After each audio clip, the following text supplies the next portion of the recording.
Well, let's see where to start. Everything lately in my life outside of work has been Apple II. Apple II's coming out my rear end. But anyways, what I have done is I sat down and I inventoried all of them, got all their part numbers, serial numbers, everything of all 6 machines done. Got a spreadsheet going so I know exactly what ROMs are in each one because they're in various states of not working. Well, or not working. Update on that here coming. But anyways, where do I start? The first thing I did was address the power supply issue.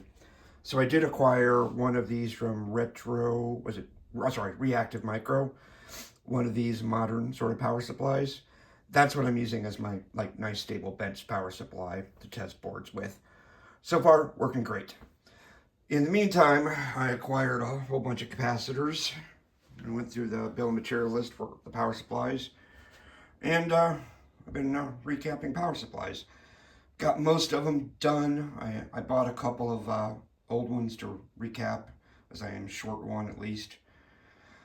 But power supplies are in the works as well. I've got about half of them recapped and working, tested. This one's kind of funky. A couple of them are different. They're not the same. I guess it's just sort of Apple in the 80s, right? Or 70s. It's kind of weird. But got all those done. What else? We go over here. Like I said, Apple everywhere. So I started putting them on the bench just to test to see kind of what was up with each one and get an idea of what work I needed to do. And I just kind of went from there. I took the two Apple IIe's that I have, which that's these two right here, numbered 5 and number 6. I actually just took all the chips out of the sockets, deoxided, put them back in, cleaned the whole thing up, put it back together, and lo and behold, these two work. There really was nothing I had to do other than deoxit and clean everything, make sure all the chips were seated, turn them on and go. Both keyboards, as you can see, have issues. But, it's a start. I got 2 machines here. They boot, they come up, they work, and away we go. I can now start doing other things with them. I did order a couple. Here's a bag of capacitors. Ordered a couple of the A2 DVI. Actually, one of them's Apple II VGA, and the other one is DVI. Well, HDMI DVI, right? We'll see how those work. Boards I got to put in. Which leads me to the next one. Number 3 of this, well, actually number 4, 6, is an Apple II Plus. This is one of the few that I have that now they're starting to, the 2Es are the newer ones.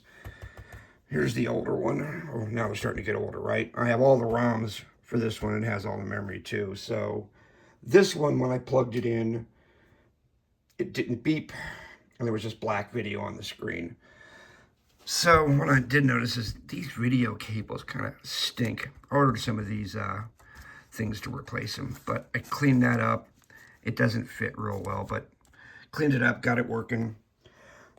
Took all these chips out and I put them on the 866, the modern version of the 866, to test the chips. Discovered the LSO2 was bad, so I replaced that. And the other thing was I discovered under this area, well, sorry, not yet. Replaced that, put them all back in, turned it on, and I started getting some video. And the video, I got the Apple II sort of video. It was mostly working, but I was not getting keyboard input. You could press anything and you wouldn't get any keyboard input. So I started probing around over here and I started getting weird stuff over in this area where I had replaced that LS Logic chip. If you turn this over, there's a bunch of bodge wires down here that I have recently found out were actually done at the factory. So I reflowed all of those wires because they, you just touch this area or even just bump up here on the side of the table and weird things would happen. So took it off, soldered it, put it back on, and guess what? I'll turn it up here.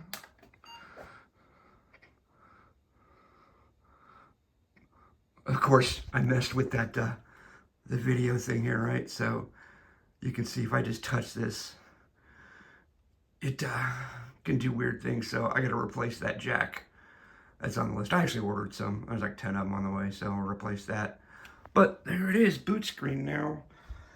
So this 2 Plus, although this keyboard has issues, the return doesn't work. Most of the keys on here work except the return, which is, you know, not very helpful. The light works though. But that's it. So I now have 3 of the 6 machines at least coming up to that screen. And I got a whole bunch of keyboard issues I got to work out. I got to find parts for keyboards for these things. Or start combining them together in some way, shape, or form. I don't know. But that leaves 3 other ones, which they are sitting over there right now, waiting to be tested. But that's kind of it for now. Laters.